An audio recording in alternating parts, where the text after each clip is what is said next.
the AMD RX 9060 versus the Arc B580 from Intel in a comparison that might determine which graphics card I end up buying for my console sort of setup gaming PC that I am building just to game on, you know, just a PC that's for lounging and gaming. And I'm probably going to want to play at 2K. This comparison is at HD, so 1K, but still it should give us a good overview of the comparison between the two. Let's take a look at how it performs, and then we'll discuss some things like pricing and compatibility. Let's take a look. So in The Last of Us, which is a very relevant game, the 9060, and this is the 8GB version, you know, I chose that one to compare because it's a more fair comparison compared to the Arc B580 in terms of pricing, which of course when you're a consumer is how you judge graphics cards. It's, you know, it would be nice to be able to get the best one, but pricing is of course a factor, and these are more similar in price than the 16 gig version of the RX 9060, which is of course a very new card. So looking at the result here in The Last of Us Part 1, we do get a FPS of 72 on the 9060 and 73 on the B580, which is interesting. The B580 of course has 12 gigs of VRAM, and the 9060, in this case, this version, has 8 gigs. It does seem like the B580 is outperforming the 9060 at HD, but both of these cards are more suited towards 2K 1440p gaming than what they are to HD gaming. We'll take a look at the next one here, Cyberpunk. Right off the bat, it seems like we are getting around 78 to 80 for the 9060 and very similar on the B580, just above 80. Again, the B580 is in the lead, but you might notice here the CPU temp on the 9060 system is very high, so the 9060 might be being throttled a little bit there, but on the B580 system it's not exactly low either. You know, in terms of the frame time, it seems quite smooth for both, but maybe a bit smoother on the Intel Arc B580. Assassin's Creed Valhalla, another game that I would definitely play with a remote at a PC like this. Around 100 on the 9060 and around 95 on the B580. So this is the first one where the 9060 outperforms the B580, even though again it is very close. Again, both frame times are very smooth, but the B580 definitely smoother, and the B580 seems very impressive so far. Plague Tale Requiem, it's an older game, but still a demanding game. 1080p max, 120 FPS on the 9060, 105 on the B580. Good results for both, but slightly better on the 9060, with a smoother frame time there as well, and better one. Actually, the 1% lows on the B580 are a bit better there, but very playable for both. I mean, this is HD. These cards are not designed for HD gaming. They are designed for 2K gaming and even 4K gaming in some scenarios. Hogwarts Legacy here, 63 on the 9060 1080p max, 71 on the B580. Again, the B580 is performing fantastically. I'm quite impressed by it, to be honest. I didn't think it would perform this well. This might be a bit of an unfair test because the B580 does have 4 gigs more VRAM, but again, you know, you have to compare it by price, and so that's why I did it this way. But for both, very playable. I would go with the B580 here because it leaves you that bit of headroom for 2K or 4K. Jedi Survivor, another demanding game. We are looking at very similar results, around 80 for both. These cards are pretty much neck and neck so far, with the B580 having a slight edge and it's performing a little bit better, but very close. Smooth frame times for both. Both cards are quite impressive, but you can see the 9060 is being very slightly throttled. Moving on here to Starfield, the last one in this suite of tests, and 50 on the 9060, 55 on the B580.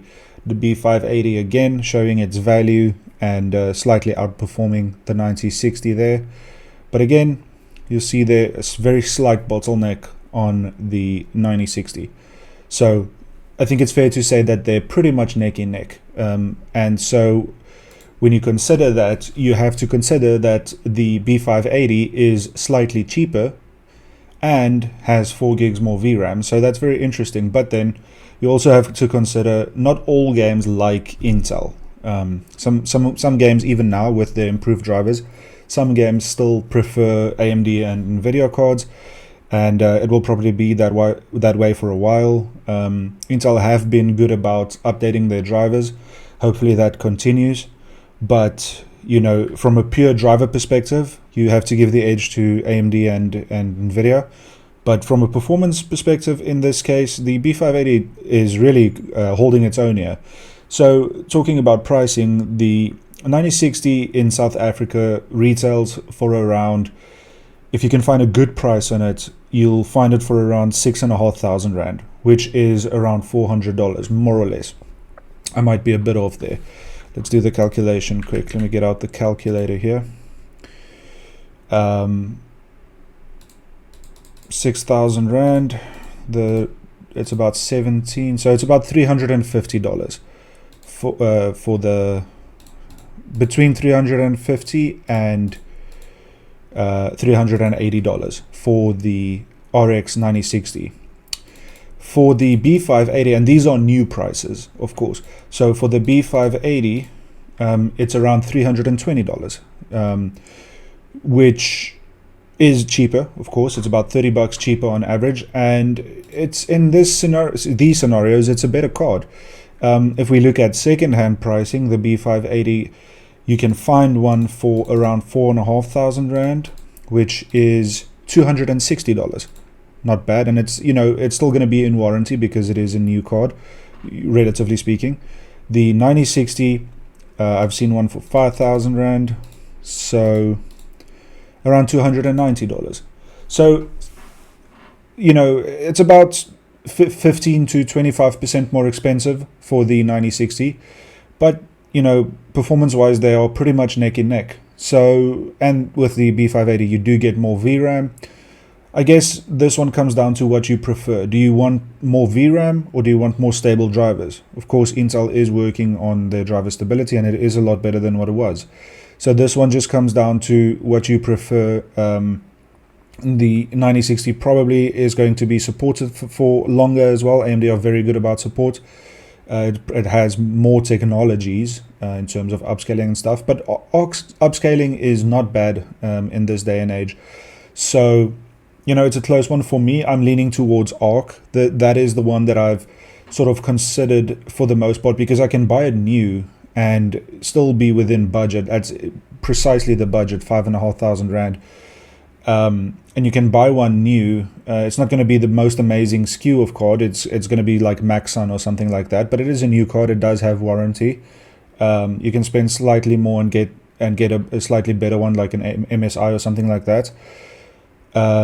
But you know, for me, it's been an interesting result. I'm leaning towards the B580 in this one. It performs very well, better than what I thought it would. And again, like I've said in the past videos in this series, this is for a computer that's going to be at a TV, right? And it's not a gaming TV, it's just a 4K 60 Hertz TV.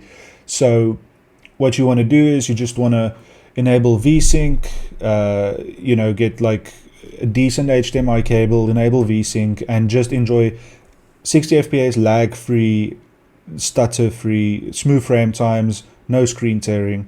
Just a nice gaming experience. It doesn't have to be high refresh rate or anything like this. This computer that I have here is very high refresh rate, 5070, you know, it's a good system.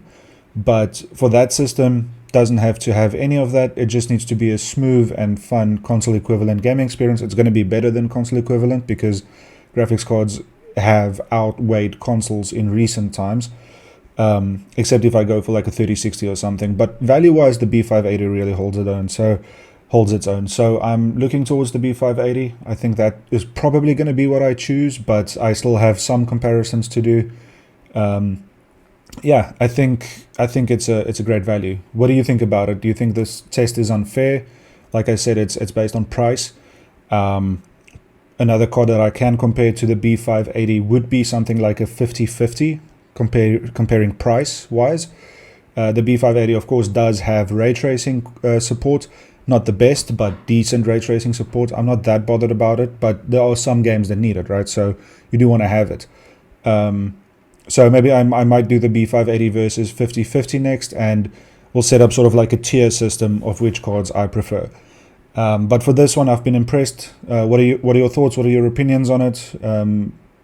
Yeah, have any of you used the B580? I would be very interested to know. So comment that down below. Yeah, it's been interesting. Thanks for watching. I'll see you in the next one. Cheers.